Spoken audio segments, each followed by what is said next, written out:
Hey all, Peyton Marine here with another matter of fact.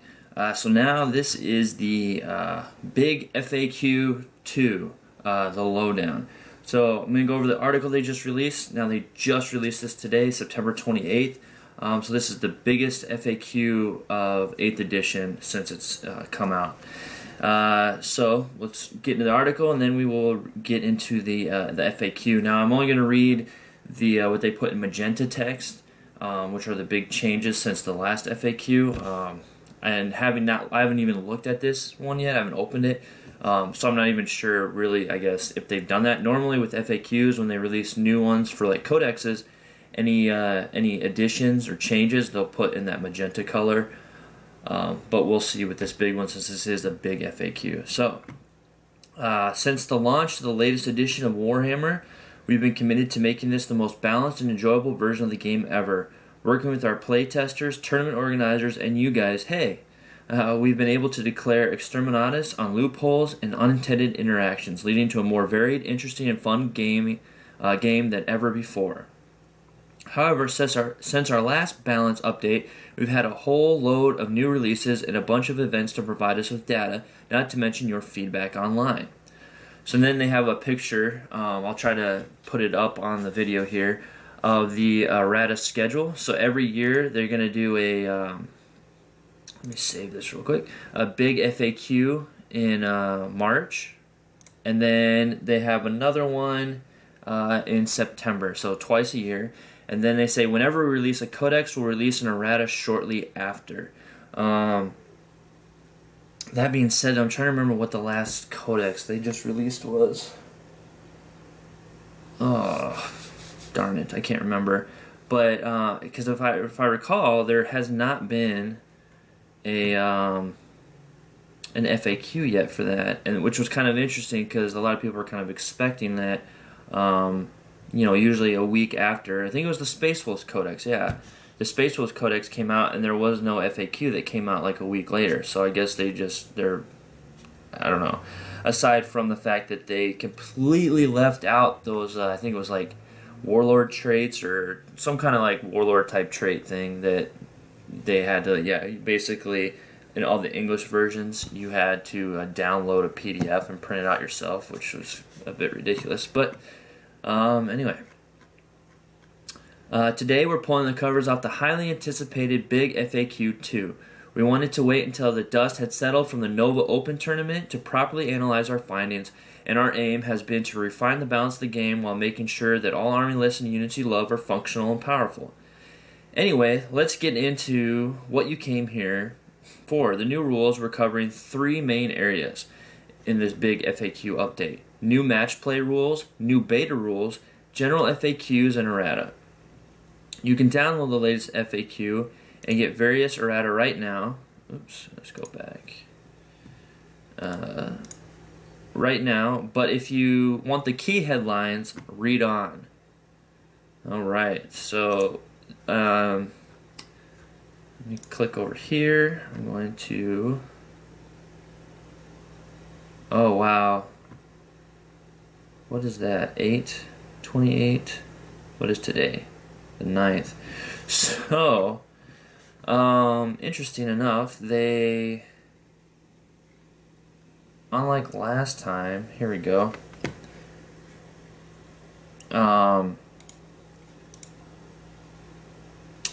Interesting.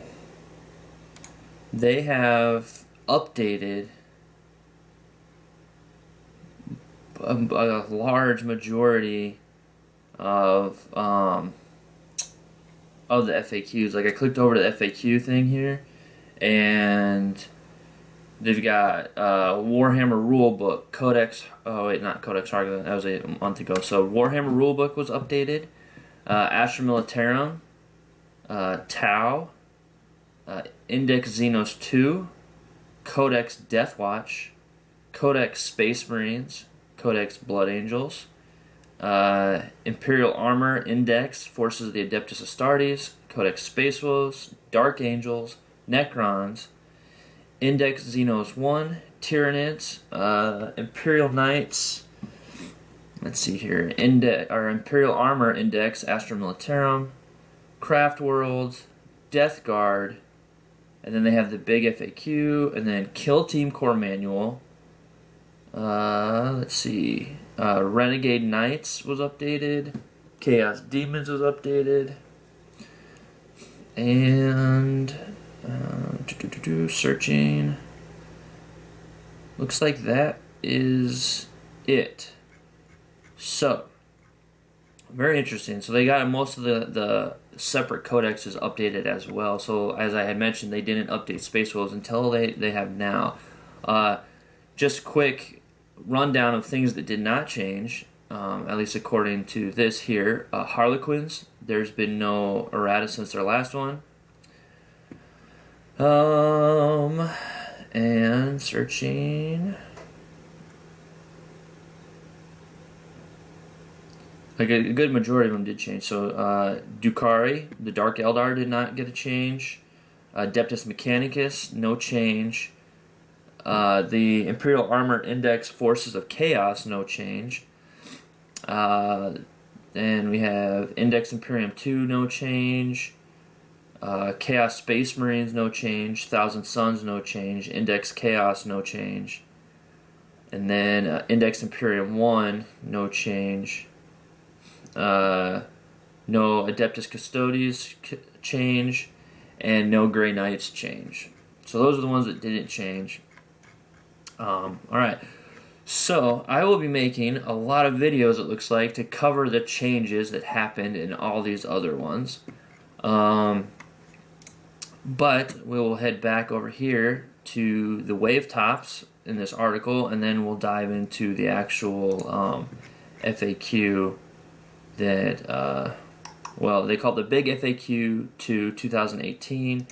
And I click on it, it just says it's errata, so I'm not sure what they have in store here necessarily.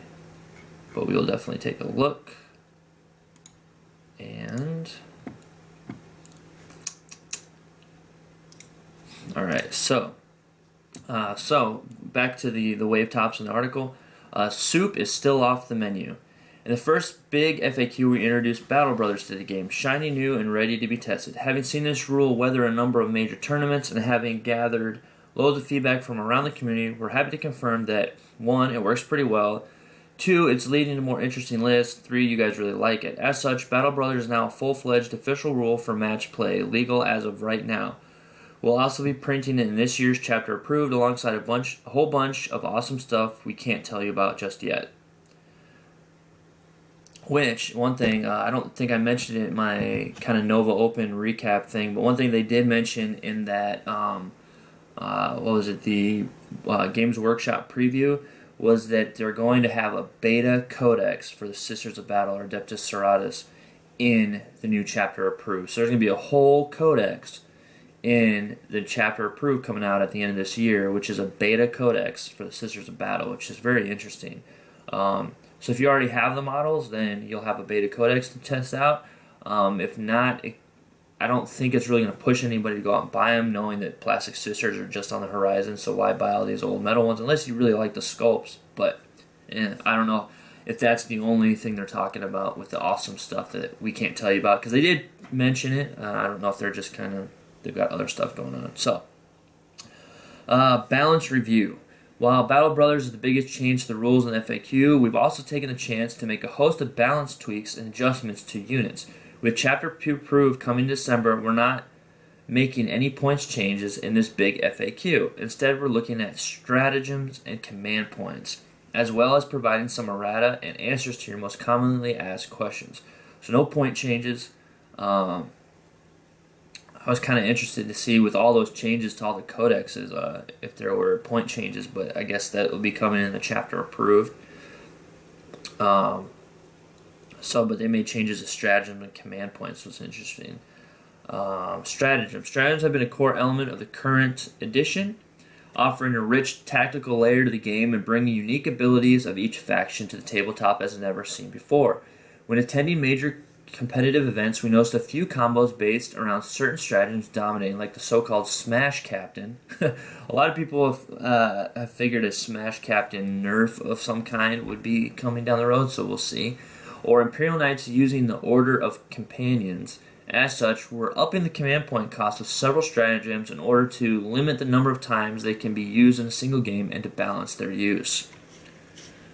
You'll still be able to use these powerful stratagems, but you'll have to commit more of your precious command points to doing so, making them a more interesting and meaningful choice in your games. Which, we'll have to see in the actual FAQ here, but I can see that can kind of be, but with these, the biggest thing that I've noticed, and I think a lot of people have noticed and kind of had some issues with, is command point farming. People bringing a detachment, like what do they call, like the command detachments or the, I can't remember, whatever that is, just the minimum thing where you can get that warlord trait to just re-roll to get command points back, or, yeah, I don't know. There's been a decent amount of command point farming, really, is kind of the way that goes, I guess. Less death from above. When looking into our terms, we noticed that the way the fly keyword interacts with charges are resulting in some cases where assault marines and other flying units could stand above or below their foes and make 0-inch charges. Now, even if you can fly, you'll have to measure vertically like everyone else when you're getting stuck into close combat. So, vertical distance now matters on the charge, it sounds like, which is interesting. I mean, that makes sense, that you would have to fly down to get them. But yeah, so I guess no standing on top of a super tall building and trying to just say that you're in because vertical distance doesn't matter. You can actually get yourself out of the charge range potentially now, which is interesting. Which also, if you don't get a long enough charge, some of your unit would have to stay up on the building and the others couldn't make it down. You would, I guess, fail to charge because you can't keep coherency, or I'm not sure how that would play out. But, and more. So, you'll be able to find the changes to your codex, if indeed there are any, in your relevant FAQ and errata, including the first update for Codex Space Wolves. So like I had mentioned earlier, they updated everything. We've made all manner of small changes that'll improve your games, like confirming just when you can make a heroic intervention to officially allowing Renegade Knights to summon demons. Ooh. What can be more fitting for the 41st millennium than a massive war machine sacrificing its own soul essence to summon horrors from beyond the veil? Oh, and here's a picture from Nova. I don't think... Yeah, there's a lot of people. I was like, I don't know if I can see, but I see, I think, the doorway at the very end of the hall, which I was playing in that other room. So the latest match play beta rules. We've dispatched our rules team to one of the world's largest Warhammer tournaments as judges and observers, talk nonstop with our partners in the competitive scene, and relentlessly play tested latest rules. Now we've got a brand new set of beta rules for you to test and try, plus an adjusted version of an existing one. We are welcoming you to try all of them out and let us know what you think. This feedback will inform future big FAQs and printed publications. Tactical reserves. Based on your feedback, we're making tactical reserves a lot simpler. Basically, now you can't have anything coming from reserves on the first turn. Because we've changed this rule from its earlier beta iteration, we are keeping it as a beta rule to gather your feedback. As a beta rule, it's not official yet, but we'd like you to try it out and send in your thoughts. So I'm going to read it here in a second. But I can already say... I don't know. I get it and I don't. I don't know. Essentially, like, the whole tactical reserves thing, like,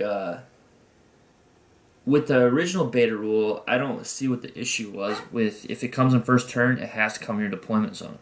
Like, what's wrong with that? That is a perfectly good rule. I don't know why people didn't like that, other than now your opponent has a potential advantage of having something that you cannot redeploy or deploy something in response to, which is kind of the purpose of having that.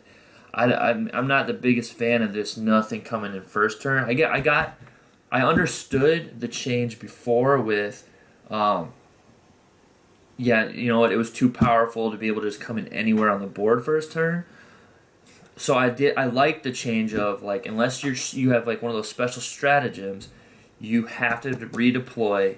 It was basically just a redeployment thing. It wasn't really a reserve thing. It was just a redeployment rule in your deployment zone to kind of give you a little bit of an edge. So maybe you keep those, whatever you have.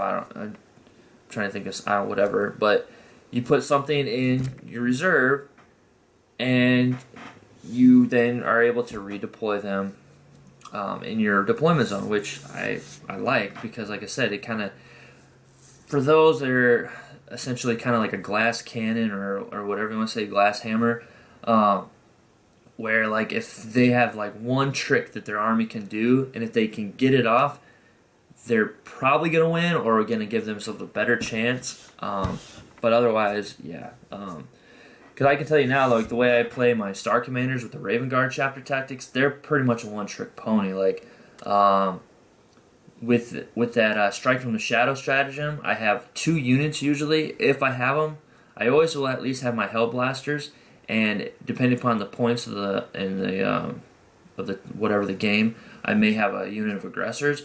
Those 2 are going in Strike from the Shadows, like, every time, because I know at least if I can get first turn, which is a big thing, if I can get first turn, I'm deleting your biggest, scariest thing, I'll say 90% of the time, unless I completely whiff. But when I don't get first turn and I have those guys strike from the shadows, then next thing you know, I'm like, oh shoot, there goes my whole strategy. Now I've got to deploy them in cover or deploy them back out of range so I can get that -1 to hit because they're Raven Guard. Like, I gotta, like, it really is frustrating when I don't get first turn with them, because it's really like, that is kind of my army. If I don't get that first turn with those guys that strike from the shadows, because again, like, if I get first turn, strike from the shadows, and I get those 2 units in, I'm deleting your biggest, scariest thing, and if I'm lucky, maybe 2 things. That is, like, if my Hellblasters come in, I always overcharge them because, they're basically, I already know they're going to probably go down next turn, so Suicide Squad them in. They go in, they overcharge, most likely, depending upon, I always take from 7 to 10. So I'm going to get 14 to 20, potential wounds on you. And that's because they're rapid fire. And then on top of it, then you have damage 2 with overcharge. So, I mean, there's a good chance I'm taking anything down. And then my aggressors are there because they have a lot of shots. So I can shoot into something squishy like some infantry, and then I can charge into some kind of tank thing, and then they have all their power fist hits. So that's usually kind of my strategy. Big surprise if anybody out there doesn't know or plays me, that's probably what I'm going to do. And that's if I get first turn. And then with having both of those units in there, then now you have to split fire. Now you have to decide, okay, what's more important to me, taking out the aggressors or taking out the Hellblasters? The Hellblasters usually, get deleted first because that seems the scariest thing, which they are pretty scary with their -4 AP. But having 7, they usually get wiped out pretty easy. Having 10, I can sometimes pull off a few surviving to kind of do a little bit more. And then if they try to go for the aggressors, the biggest problem there, aside from having 2 wounds, is their toughness 5. So you're kind of stuck in between. And then, of course, if I can also charge the aggressors in and they're locked in combat, you can't shoot at them, or you're going to have to fall back unless you're an Ultramarine or have fly or something. Like, you're not going to be able to do much if you fall back. But a lot of people end up falling back, which, again, basically negates the shooting of whatever I was trying to, and then they'll try to shoot at the aggressors, which usually somewhat survive depending upon what's shooting at them. Anyway, and then if I'm also lucky, I can assault Hellblasters. But anyway, all that being said, the point of all that, again, was just how, how much relies on that tactic for my army. If I don't get first turn, it's going to be an uphill battle.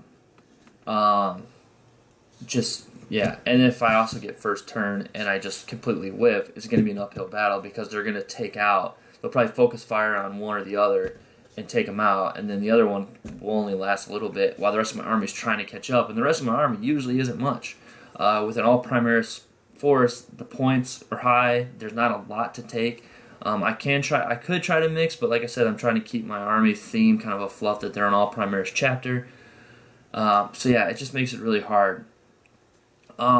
But I've been trying to look at my Kakarodons and bringing them back out and trying to see how I want to play them, because as of right now, they're a non-Primaris army for me, because kind of like for my fluff right now, like, I know the actual author who's been writing a lot of the new lore and fluff behind the Kakarodon says that yes, they did get Primaris Space Marines through kind of like a back channel, but at least for mine right now, they haven't quite got to that back channel. And I kind of like the idea of, because they're kind of like an outcast type of thing. Like, they don't have such easy early access to the new equipment and new stuff out there. So I've been trying to decide how I want to play them, because before this, in the last edition, I was dropping 3 drop pods. 2 with Devastators, 1 with Grav Cannons, the other with Las Cannons, and then the other with Centurions with Grav Cannons. Now, I know now the Grav thing kind of works different. Before, it was super awesome, which again, kind of this similar thing. Like, as soon as those things drop in, they're dropping in closest to whatever to basically delete those things. So now I got, anyway, with the way the drop pods work, especially since it's not a stratagem thing, like, they can't come in first turn. So now what am I going to do? They work kind of like normal before, I guess you could say, because before, like, regardless, like, I wouldn't drop a drop pod into my deployment zone, so they would come in turn 2 anyway, which I like. But like I said, it is nice knowing though that if you had something that you have in reserves that you can't get first turn or whatever it is, so you're like, oh, you know what? Well, I can't. They're not going to do what I want them to do, or not even first turn. Anyway, if you get second turn, I guess it would make sense, because then you could redeploy them in your thing. Because if you got first turn, then you'd be top of turn 2, which then they could still kind of drop in and get the drop on your opponent. Anyway, let's get into this. I'm getting kind of way off track here. Wow, excuse me.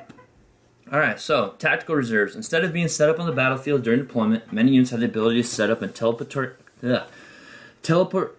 teleportariums, in high orbit, in ambush, etc. In order to arrive on the battlefield mid-game as reinforcements when setting up your army during deployment for a match play game, at least half of the total number of your units in your army must be set up on the battlefield.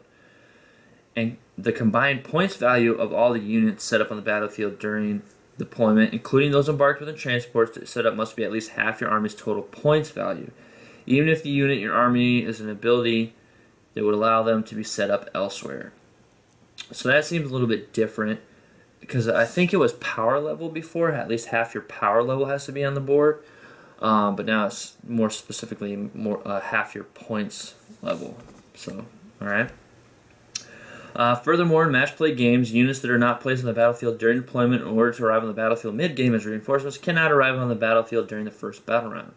Finally, any unit that has not arrived on the battlefield by the end of the third battle round in the match play counts as being destroyed. So you only have 2 turns, 2 and 3, to bring in reinforcements. We're also...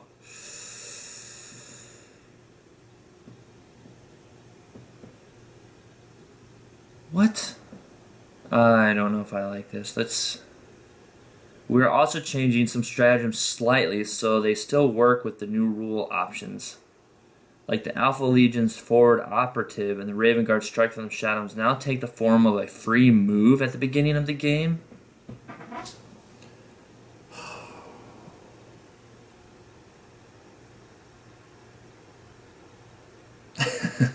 I don't even want to scroll down right now. I feel so deflated. Alright, we're going to scroll down. I'm going to hope for the best. I don't know what that means, but...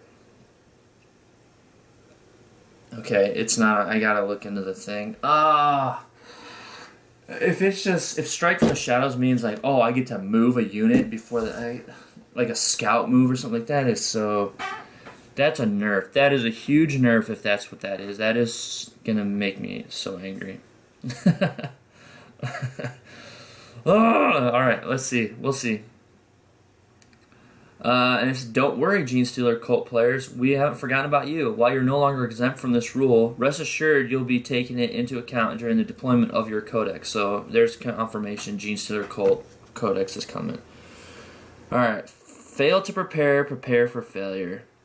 That's not all. If you end up getting the second turn in the game, you'll get access to a new stratagem designed to blunt the impact of your opponent's first turn attacks. Prepared positions. It's only 2 command points.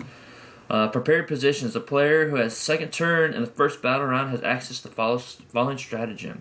Use this stratagem at the start of the first battle round before the first turn begins. Until the end of the first turn, all units from your army that are wholly within your deployment zone get the other than Titanic units receive the benefit of cover, even while they're not entirely on or in a terrain feature. A unit that is already receiving a benefit from cover gains no additional benefit from the stratagem. Get out of here! That is super good. Like, so now everything is gonna have. I mean, so first turn, your Marines in the open have a 2-up cover save. Just want to flip it. Like, who was writing these rules? I thought they were trying to make things more balanced. I don't think that really does. No, -1 to hit would be better in my opinion than a cover save. That is crazy. I don't know. Maybe people don't agree with my take on a -1 to hit over a cover save. I think a -1 hit makes more sense, even more thematically, because like you got first turn, everything's rumbling towards you, and you see them, and you're like boom, boom. But prepare positions for being out in the open, no, like that doesn't make any sense. I can see like maybe they're darting from one building to the next, and that's why they're out in the open, so they get a -1 to hit. Again, like -1 to hit makes more sense, and I don't feel like it's as much as a nerf because the different weapons out there with AP can still have an impact. Giving everything, like especially Marines, a 2-up armor save in the open on their first turn is pretty big because there's a decent amount of things that have like -1 that a 4-up, making a Marine take a 4-up cover save is a pretty big deal. It gives them a 50-50, obviously, math, simple math. But anyway, making them up back to their 3-up, like a 3-up is really, like, I mean, not for not, people fail 3-ups, but it's a lot harder, obviously, to fail a 3-up than a 4-up. Like, I don't know. Wow. This is shaking me to my core right now. It sounds like I have to look at the Codex update. It sounds like my stratagem was nerfed horribly, and then on top of it, second turn players get a huge buff for just 2 command points. I'd be a little bit more okay if it was 3 command points. That seems pretty fair for an army-wide cover save. And then again, if you have a command point farm thing, you can re-roll and get those command points back anyway. So, I don't know. Man, I guess they don't do drug tests at Games Workshop. I guess you can just smoke whatever and write rules.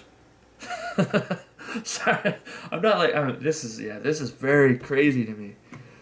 All right, costing a couple command points. Yeah. Here's a couple chump change.